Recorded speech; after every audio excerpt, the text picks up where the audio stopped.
back for another episode on my YouTube channel where today we're going to look at something pretty interesting around building container images for multi-platform use cases. Maish, what the hell are we doing? Can you add some more technical thought? Yeah, we're going to be building multiple architecture container images with AWS tools, show you what a convoluted subject could be perceived as, but something that's actually very, very simple to do. So we'll show you how to do this in a demo later on, but also go into the details of why multi-architecture images and what it's good for you as well. Yeah, and I'm really excited to have you on. But before we get into technical things, I have something prepared that I've been doing since I switched my home office location, which is I'm interviewing people to help me build up my stickers in the back. And I always give you 3 choices. The first one today that I have for you will be this one. This is the 10th anniversary of AWS Certified. That is the one I got you last year. Second one I have is Builder Cards, right, which is a card game with AWS architectures. And the last one is the pre-invent hike sticker from 2022. Now, it's your responsibility to choose which one is going to go up there next. So which one do you like most out of those 3? I would like the Builder Cards. Cool. David, this one is for you then. I'm going to put that up here and put it on later.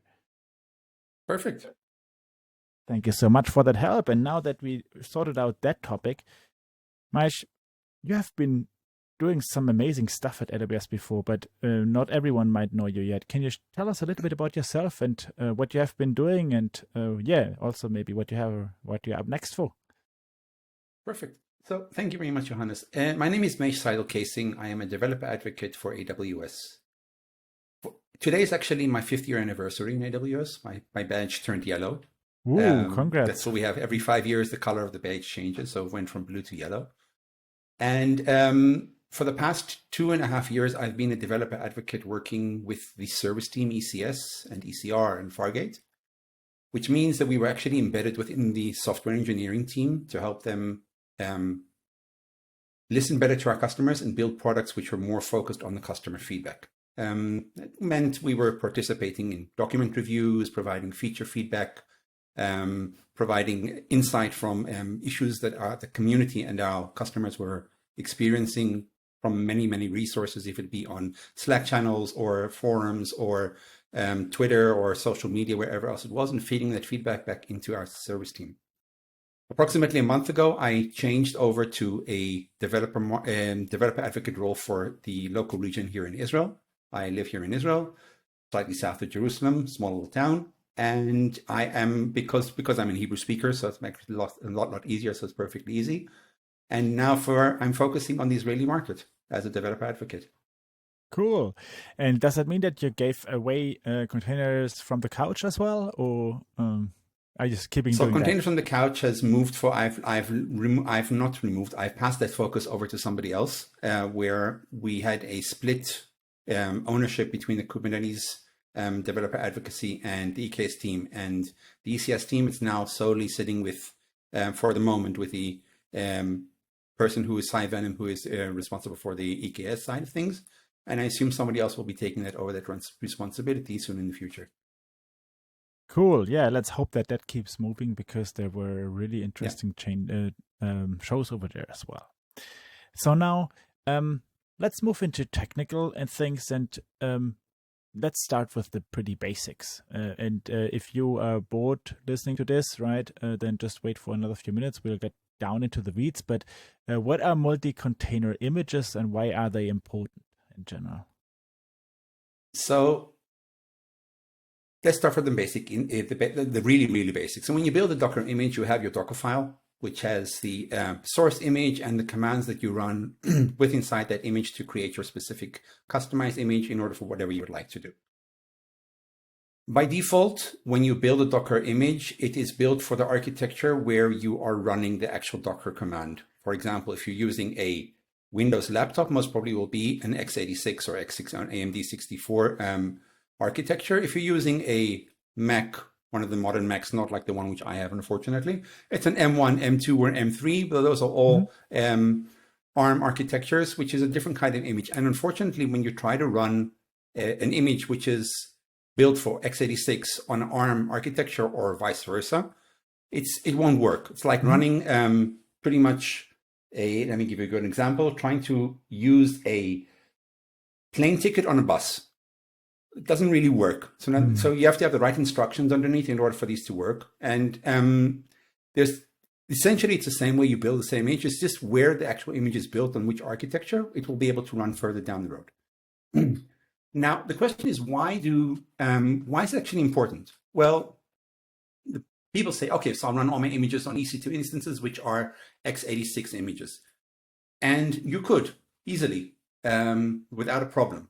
But the thing is, we're learning more and more from our customer feedback that our customers are starting to also use what we call Graviton instances, which are built on a customized chip from AWS called the Graviton 2, 3, and with Graviton 4 was recently announced as well.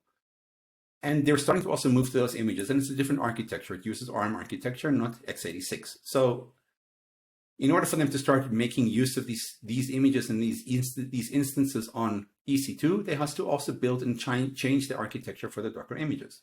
The reason they would do that is because the cost benefit of running on ARM, on Graviton specifically, is pretty significant. There's been a number of studies and customer stories of up to 30 to 40% less CPU or less resource usage for less or the same amount of money or less.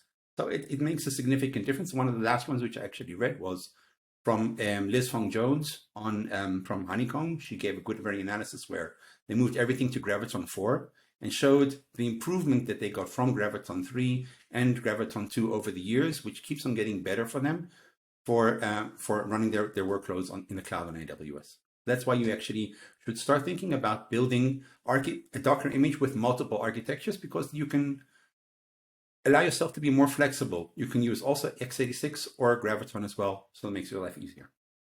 Yeah, thank you. We're actually talking about optimization on the one side, right? So architecture optimization and also enabling to reuse Docker images on different types of hardware architecture at the end. I think that's the important piece, right? And then also, I think we can also run Lambda with Docker containers, right? So that also enables us to use the same containers then on Lambda, on ECS, or on EKS. It doesn't really matter, but it's really important that we build the right images.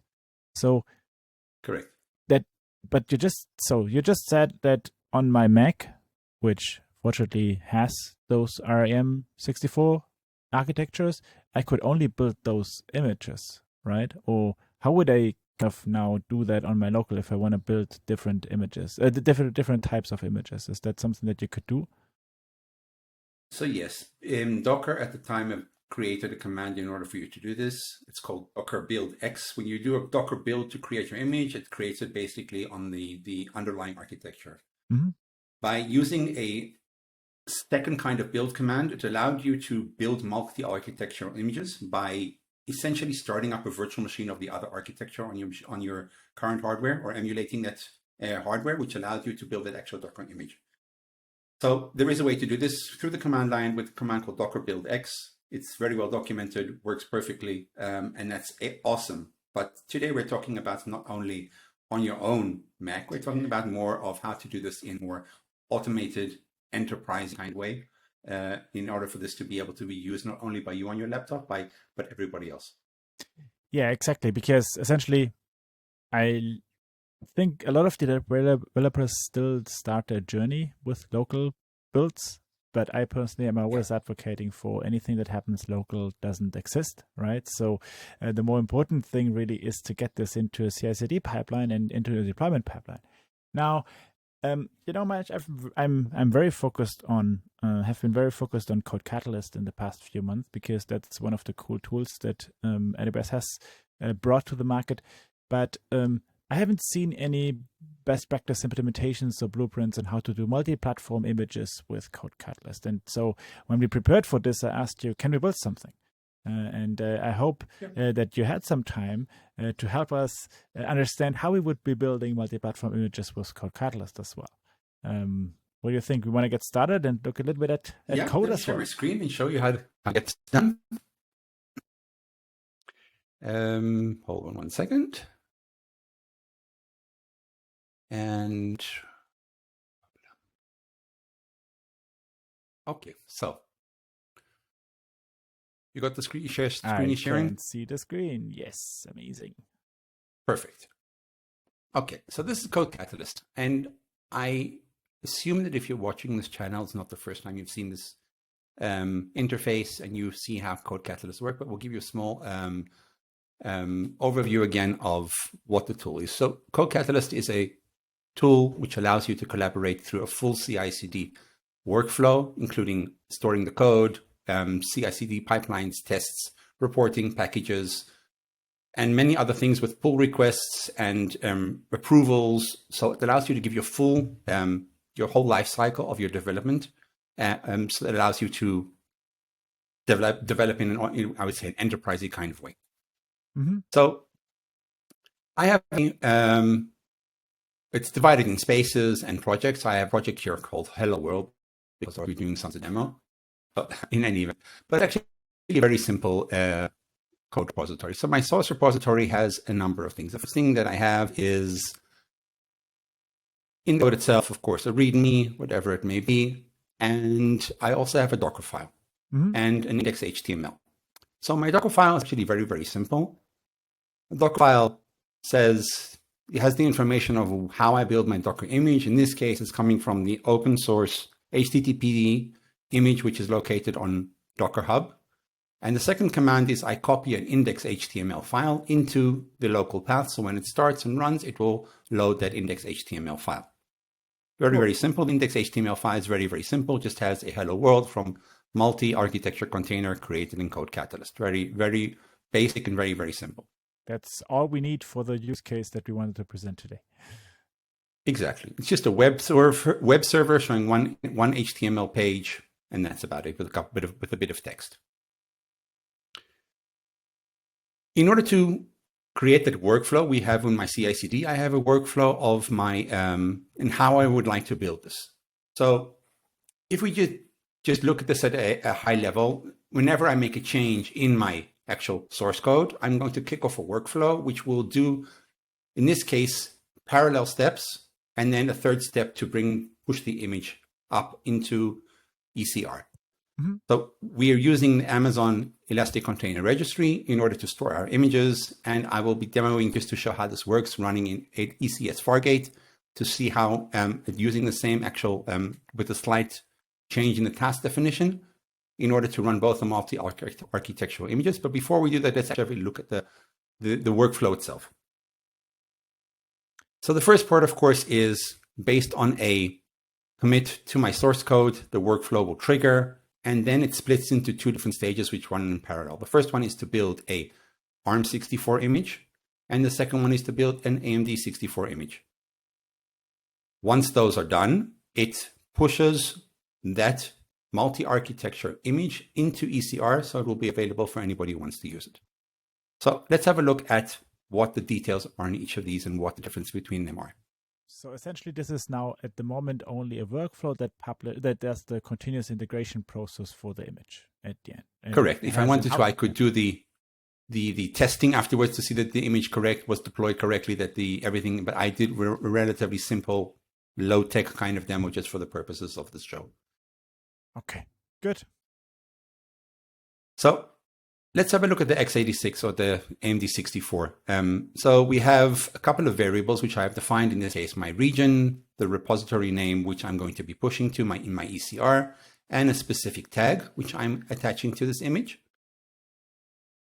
And the actual configuration of this step inside this workflow uses an EC2 instance with a x86 EC2 kind of flavor, or in this case, flavor of instance, my environment. Let's stick 1 second on that piece up there. I think this is a pretty important thing in the workflow configuration over here, right?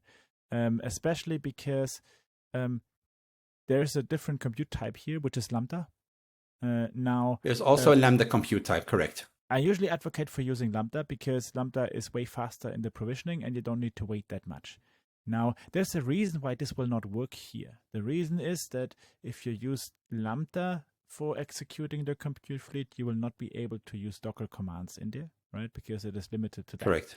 So in this case, we need to fall back to the EC2 build and deploy process here. Now, this one is AMD 64, and we're using a Linux x68. So x86 64. Okay. So in other words, this is the architecture of x86 or AMD 64, the same kind of architecture which will allow you to run on non-ARM images. Okay. Yep. Here I choose my environment. Sorry, Johannes? I said it makes sense. Yes. Sorry. Okay. I choose my environment where I'm going to be running, which I have defined here in my project. A IAM role, which allows the actual build process to invoke commands and do whatever it would like in my AWS account, which is linked here. And simple shell commands, which is just get the account ID, run a Docker build with the correct tag, and push that image into my Docker repository. Okay. Relatively simple. Yeah, if we look at the ARM64, we'll see pretty much exactly the same images except for the image tag, which is using a slightly different tag. And the configuration, instead of using a x64, I'm using an ARM64 image with the same configuration and exactly the same commands, which will push the same image into my Docker repository. Okay, so essentially we're always using the normal Docker build command that uses the Docker Correct. file and then builds the image relevant to the architecture that we have over there. Cool. Correct. It's Now, not using a multi-architectural build. It's using two different instances, one with ARM, one with x86, to build an image for each kind. Okay, cool. So first kind of question, that means that there is no native action in CodeCatalyst yet to build an image. As far as I know, no, there is not. You need to insert those shell commands directly inside in order for that to happen. There is a build action. If we look over here, we'll have an action which has some kind of build.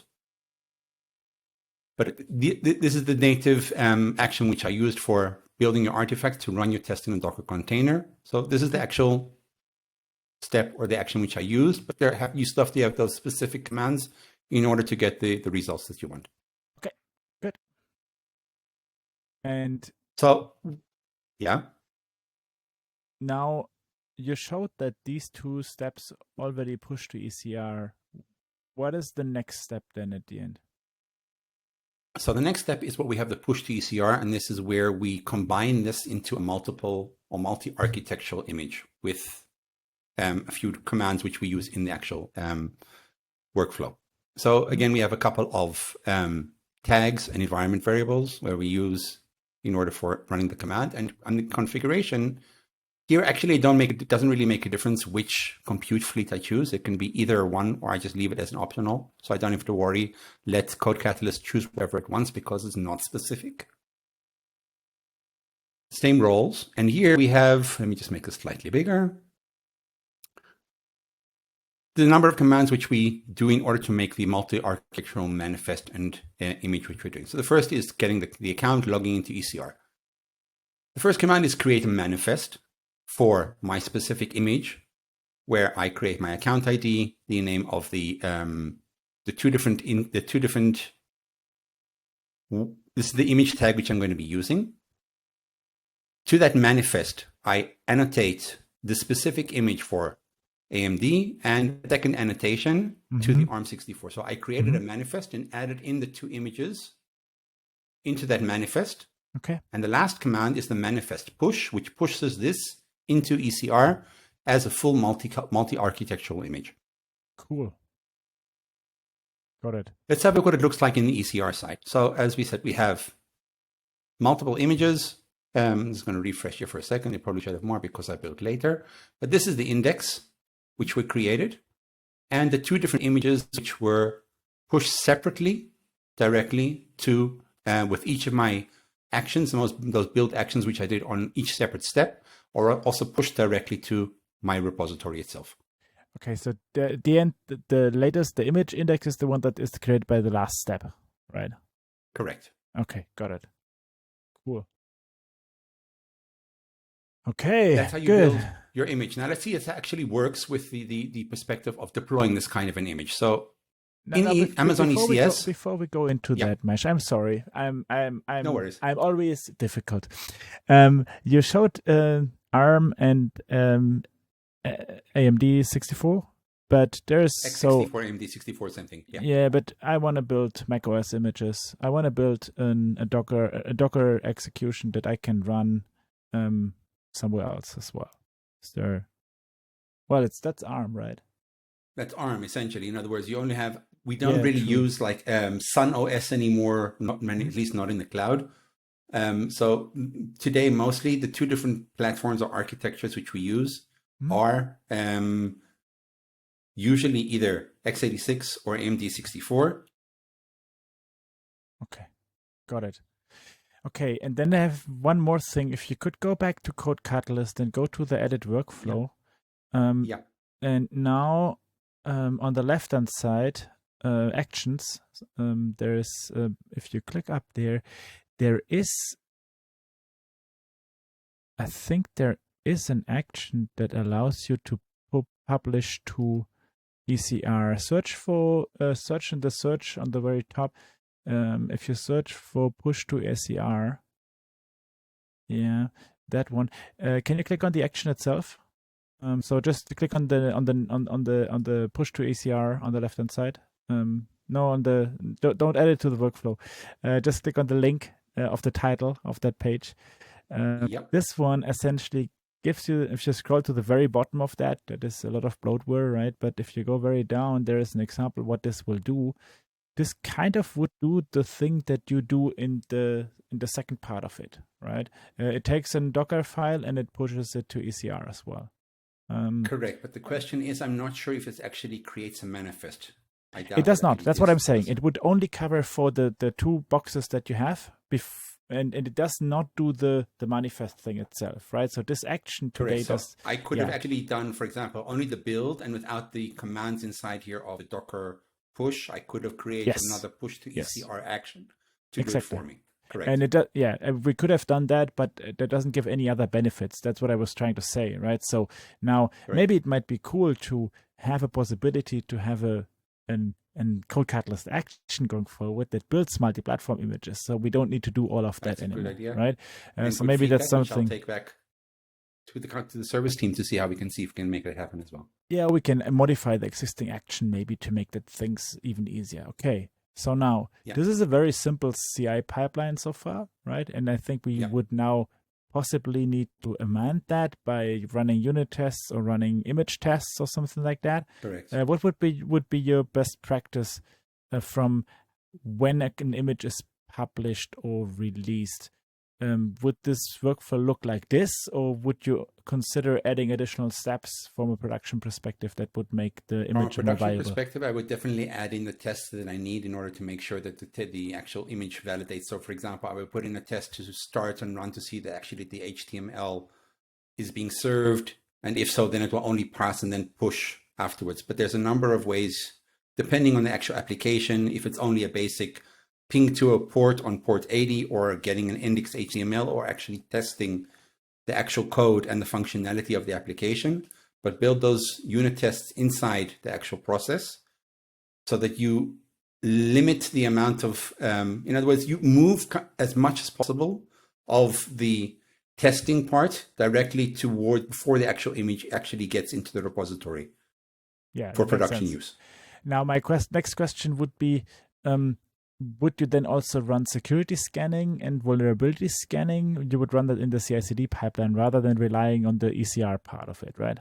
Correct. I would, if I have that capability within my pipeline itself, I would add that in and run as many tests as possible before actually releasing that image to production. Okay.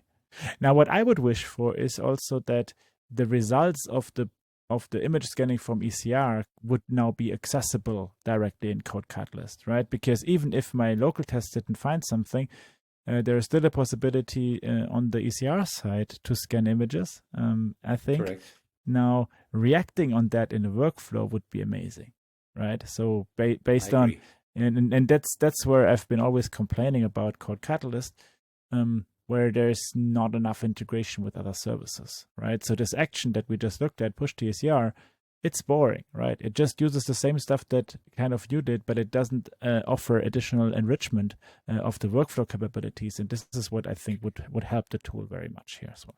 That would be very, very, very useful, I assume, for many, many, many customers, correct? Cool. Then now let's go back. We have published the image. It is in ACR. We have added the manifest. This is something that doesn't exist in CodeCatalyst today, but we have built that manually here. So thanks a lot for that. We have that image, which essentially now says that index, which essentially says, what does it actually say? So if essentially it is a JSON image which you will, or a file which, if I can maybe see if I can find the command which I ran before.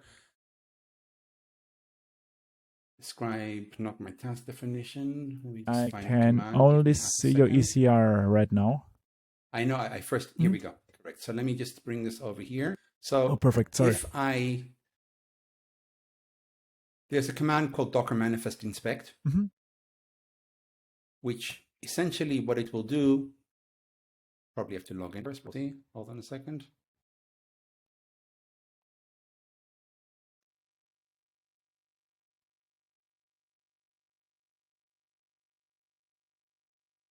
And we'll try that again. Perfect. Essentially, the manifest says, I am a Docker image, and this is the Docker standard for an OCI image, which is usable anywhere, not only in ECR, where it says this is a manifest has two different images inside. The first one is a AMD64 architecture, and the second one is an ARM64 architecture. So if you would like to pull the image and your architecture is coming for ARM64, I will direct you to this digest. And if there is, to the image which is included here inside my manifest. And if you're using for AMD or x64, it will the other half, which is located inside. Cool. Yeah, that's essentially what we wanted. Exactly. So it's a file with multiple images inside, or pointers to the correct images inside. The annotations call them. Okay. So now how do I make use of that in ECS? Okay. So ECS, we have quick primer of ECS. ECS is a managed service within AWS. You don't need to deploy a control plane. You pay for the compute resources that you use to run your containers either on EC2 or the managed compute platform, which is called AWS Fargate. I'm going to be using Fargate because it's a lot simpler and I don't have to deploy EC2 instances. The definition of how I run my container is called a task definition. And I have created two different task definitions. One, which is for AMD64, and the second one is for ARM64. The difference between the two, it's the same, you'll see over here. And let me go into JSON, it's much easier to look at. I'm using this image, which is Hello World latest with my port mappings. And the difference over here, you can see that it is using CPU architecture of ARM64. And that's something that I define in the task definition over here? Because I correct, that's something you define when you use Fargate, because Fargate can run either on Graviton or on AMD64. Okay. And this is something that the task definition then finds out. So, or where do I, so I'm going to show you in 1 second how you know where you run. Okay, sorry. So this is the AMD64. We have the same image with the Hello World latest and the same configurations. The only difference is the CPU architecture is using x86-64. Okay, got it. And in order to run these on Fargate, so for example, I would like to run my task. I can either run this or you initiate one run of a task. In this case, I'll use the run task. And I choose my, which is demo cluster using a configuration. And specifically which VPC I'm going to be using, which will be this one with public subnets only, and creating my security groups, which will allow me to access the image from the outside world. And as you can see over here, it didn't ask me what kind of compute I want to run it on, because that is defined in the task definition. Fargate will create a specific instance for your task of a Graviton, in this case, or in this case, AMD 64, of an x86 instance, based on the size of your configuration, and it will deploy your instance. Okay. And that is what we have configured in the task definition earlier. Got it. Correct. Yeah. We'll see the instance provisioning. While we're doing this, I'm going to actually do the second one at the same time for the ARM64. And we're going to be using a run task, the same command, same cluster. This cluster can have different kinds of instances.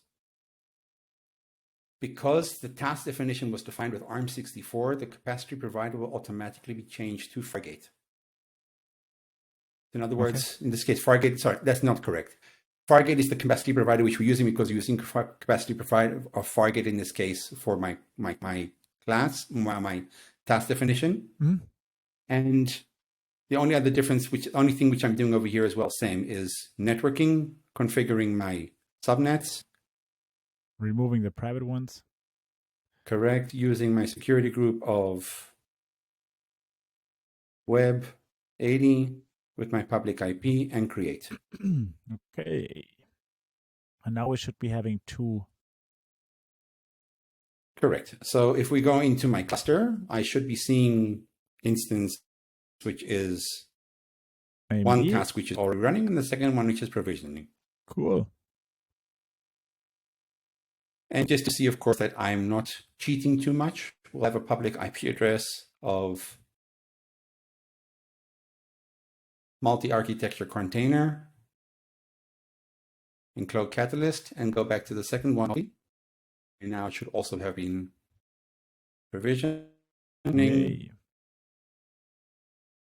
Different IP address. This has a different IP address? Different IP address. And in this case, because it's using the ARM architecture, I could have also put in, if I really wanted to, in my HTML to say what architecture it's running in, but I was extremely lazy, sorry. That's totally fine. Take my word for it. One of them is running on Graviton, one of them is running on a regular an x86 instance. Cool.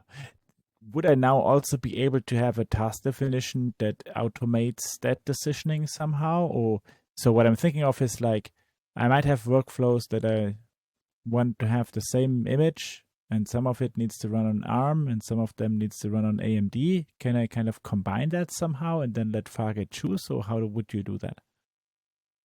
So that is not possible. You would need to specifically define which task definition and architecture you would be running in, because as the task definition defines the architecture, that's what sets the directive further down the road. So you can't have one which says deploy an image and start spreading them on different kinds of instances or different kinds of architecture underneath in the background based on whatever is available. Unfortunately, that doesn't exist today. We'd have to define an architecture for ARM and another one for x86.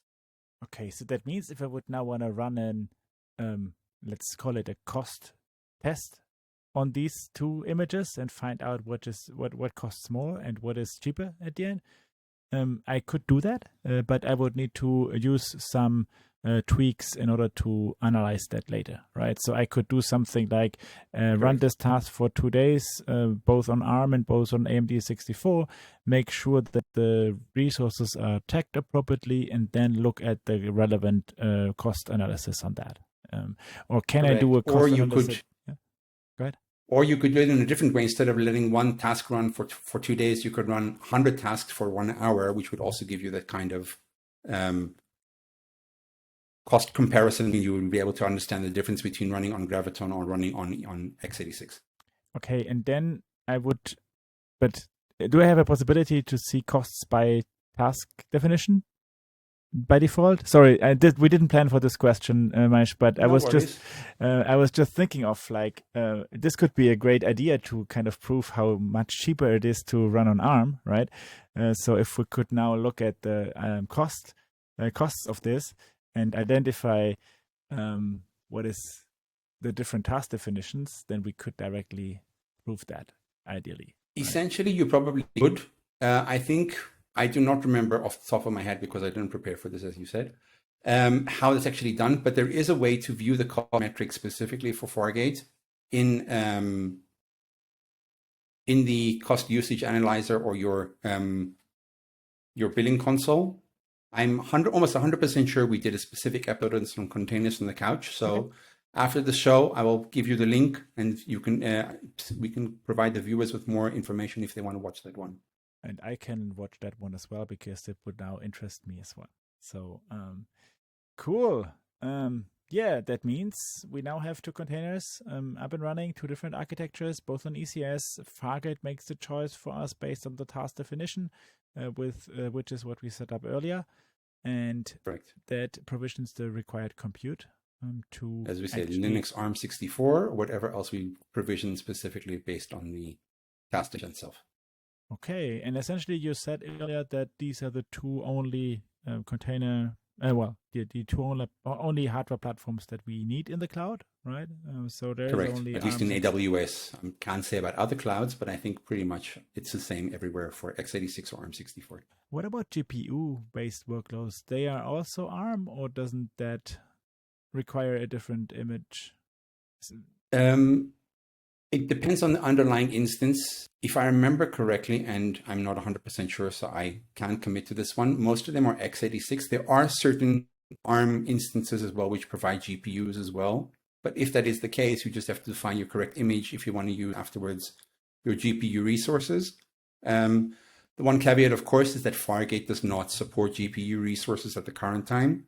That would have to be done on proper EC2. So deployment would be pretty much the same, but instead of using Fargate, you would have to deploy your task on an EC2 instance with access to that GPU itself. Okay, cool. Now, in the world of 2024, when talking to someone working at AWS, let's add the GenAI component to this. How would you run a GenAI workload on ECS? Which hardware architecture would you choose? In this case, if I was using, so let me just get back to you here. So if I was using GenAI, so I can see you, it's easier to interact that way. True.